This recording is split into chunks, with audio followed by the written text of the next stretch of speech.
the north. They thought they knew all there was to know of war. Until the War of the Rift. While the Southern King hid, warm in his keep, the Darkwings cut their bloody trail from frozen north to Winter's Edge. Alone, the Warden and his small garrison turned their whiskers to the icy wind. At the end of hope, in a last barrage, they wiped Batkind from the land and memory. With no sign of the Darkwing's return, in time, few believed them little more than a fairy's tale.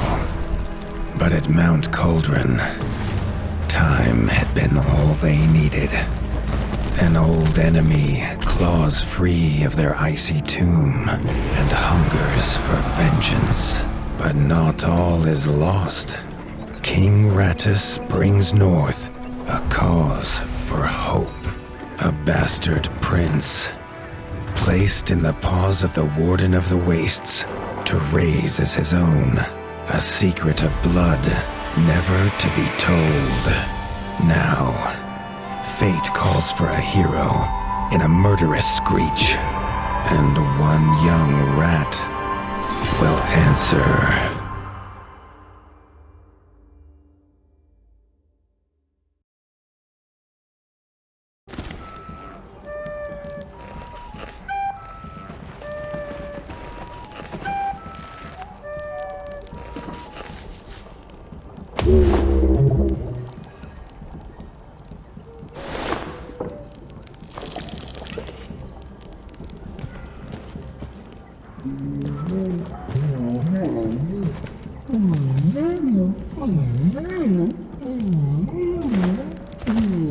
The stomp of his father's boots on the stair was how every morning began for Arlo.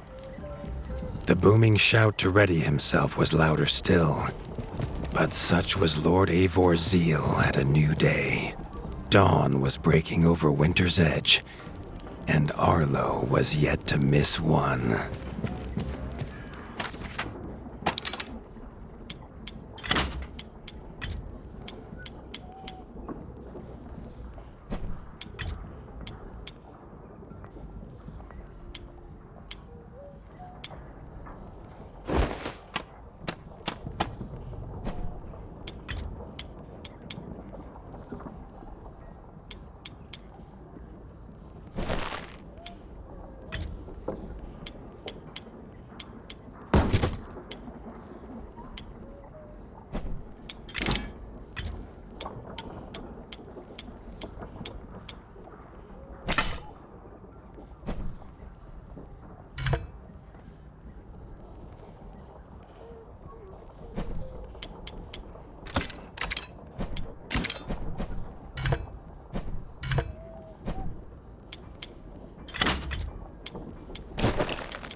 The castle echoed with the horns of the returning hunters, bringing their night's bounty. Arlo's little heart quickened to hear it. The only thrill to be found inside the high walls was a hunter's tales of what lay beyond them.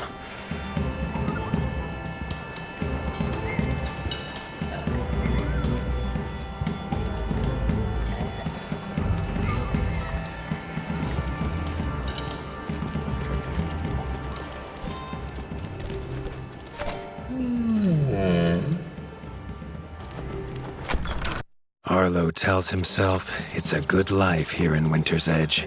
The bustling of contented rat folk, the crisp mountain air, and without the endless scourge of frogs the southerners suffer. Why should he want for more?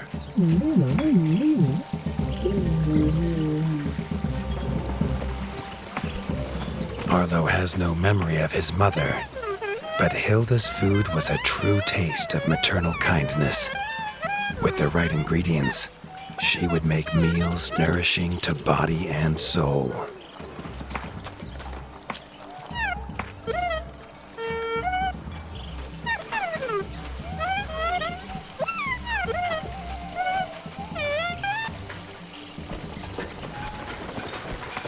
Tiki's shop was perhaps Arlo's favorite, as the shopkeeper had wares from far and wide. But getting him to part with his curiosities was never easy.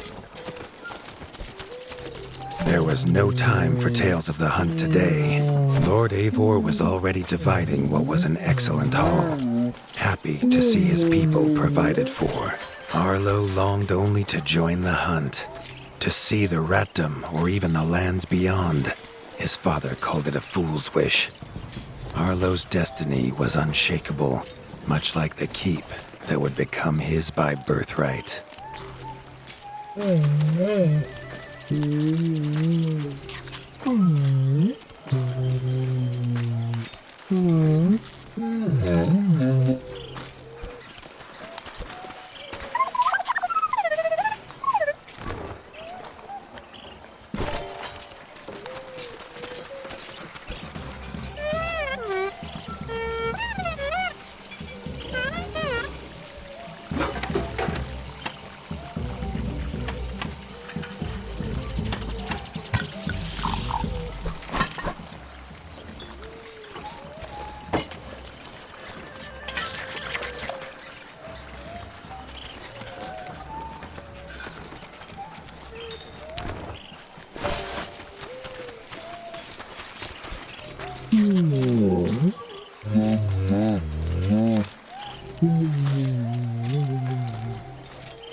Chief Mason Leaf was the rat Arlo most admired. As younger brother to Lord Eivor, his carefree uncle never faced the burden of being Warden of the Wastes. With walls this strong, his duties were light, leaving him plenty of time for his nephew.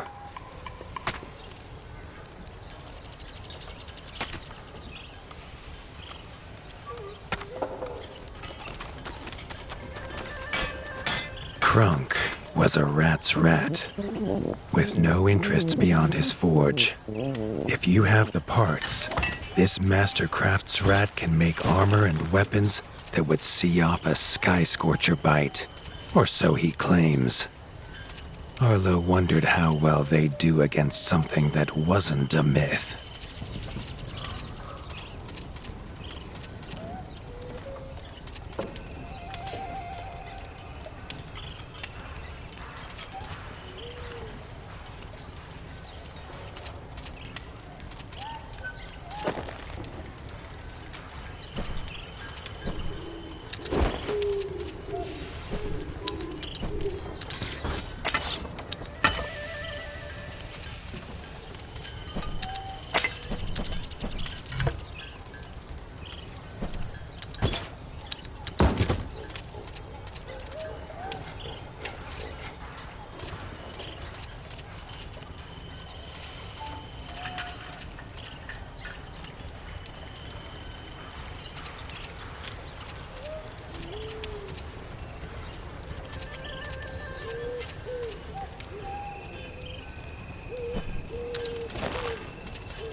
The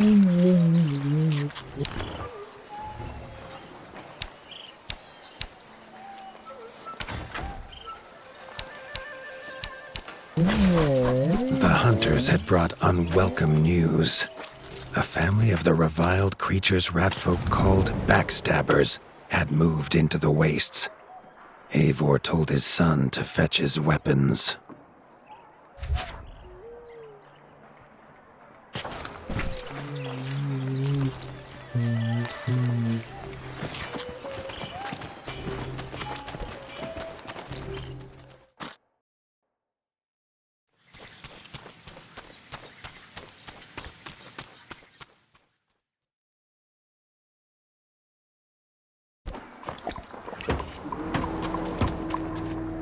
His father had no explanation for suddenly taking Arlo on a hunt. It even gave the hunters pause.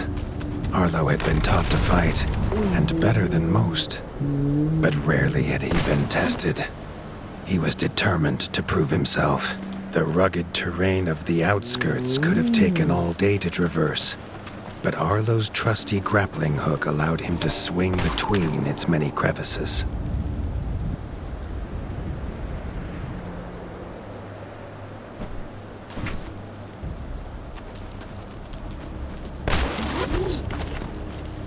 Arlo liked the feel of a sharp axe cutting through the vines. The wilds were part of his home, and nothing in them would frighten him.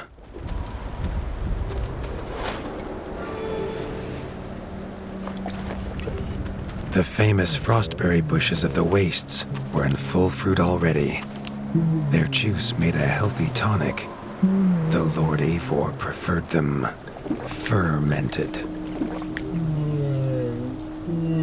His father was a sturdy rat, built for strength, not speed. So Arlo found it curious that he challenge him to a race. The prospect of the hunt had filled Lord Eivor with a vigor that his son had not seen in years, or at least since breakfast.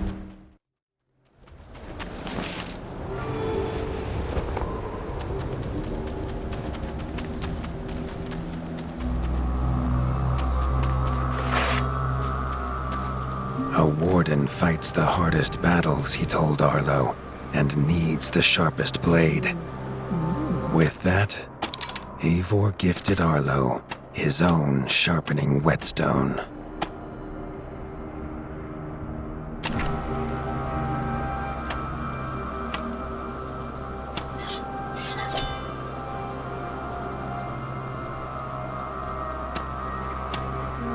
Whether these beasts were named for their spines, or for some past unforgivable deed, no rat knew.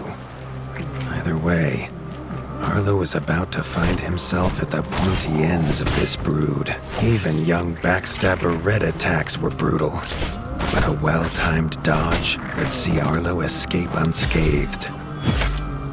This Backstabber lived up to its name with its deadly white attack, but Arlo's shield could block the deadly spikes.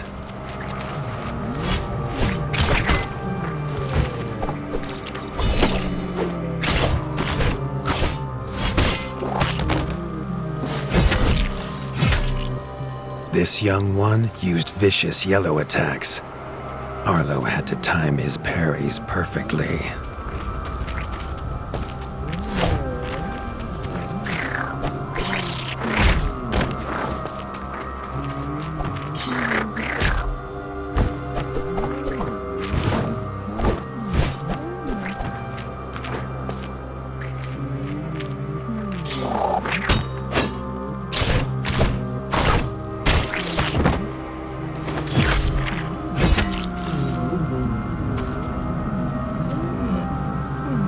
This mother had left her young to fight alone, but the same could not be said of Lord Eivor as he leapt to his son's side.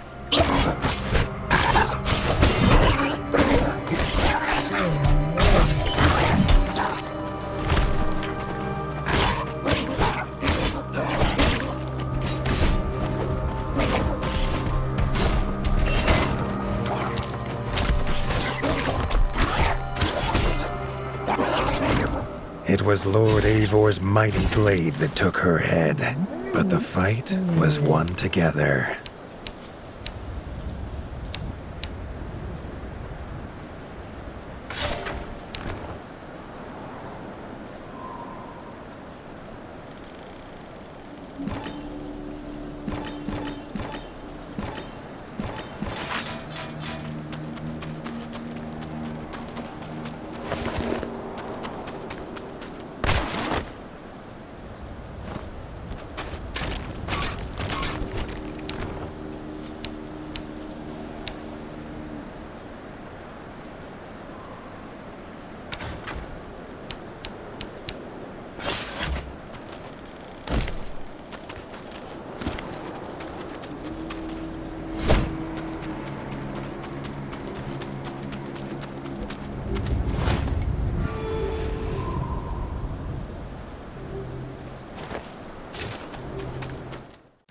Arlo basked in his father's pride, almost as warm as at the fire inside Winter's Edge.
Arlo was reluctant to return to his bed, wondering how long he must wait to hunt again. The booming footsteps that woke him this time were nothing like those of his father.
He had found his father.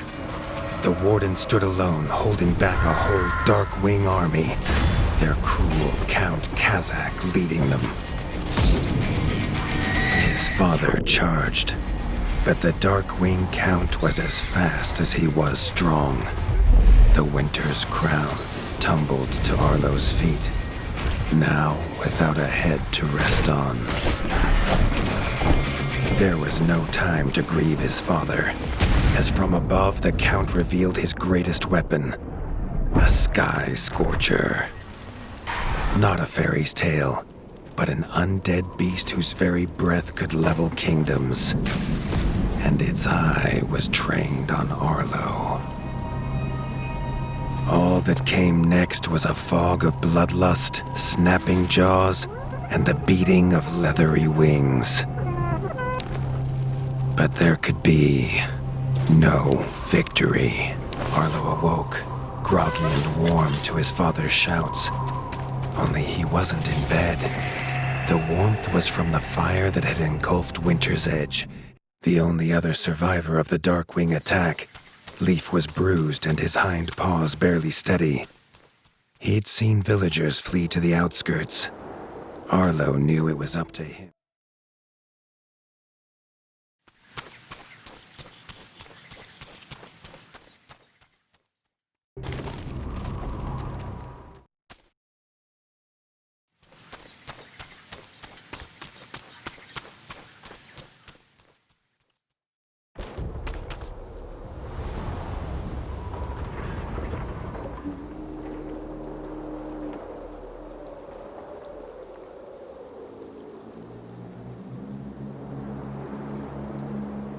He'd know these anywhere. Krunk's smithy hammer and Hilda's chef's knife. Arlo wondered why they would leave them here.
the attack at Winter's Edge, no hunters had come to check their traps.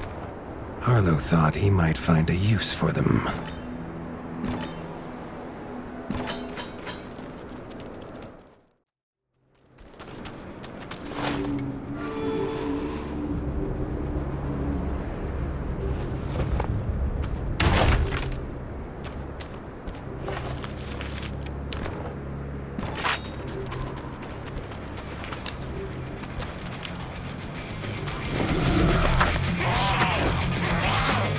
Arlo had found the reason his friends had fled.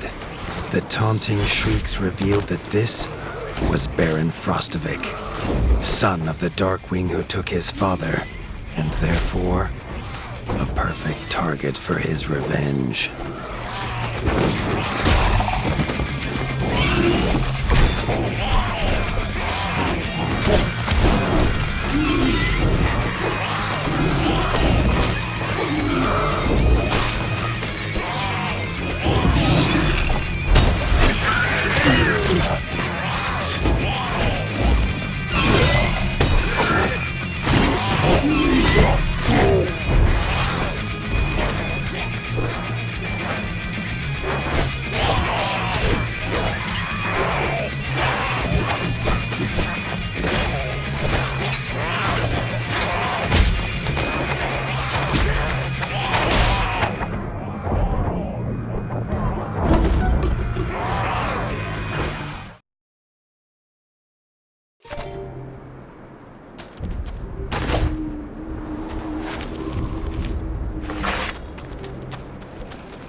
You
His foe was beaten, but seeing what had been inflicted on Hilda and Krunk, Arlo's need for vengeance was only growing.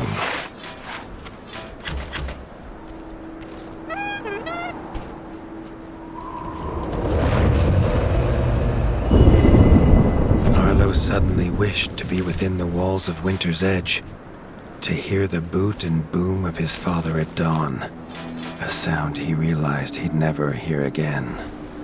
He needed to return to whatever was left and make his plan.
Spent from his journey, Arlo fell into his father's chair, the one thing still standing in the ashy ruin. It was his chair now, along with the title of Warden of the Wastes. Arlo's shoulders slumped at the weight of it, but only for a moment. The Dark Wings had nearly scorched the ratdom to ash before, and now it was for him to stop them. He was going to rebuild Winter's Edge, a beacon of hope from which to drive back the Shadow.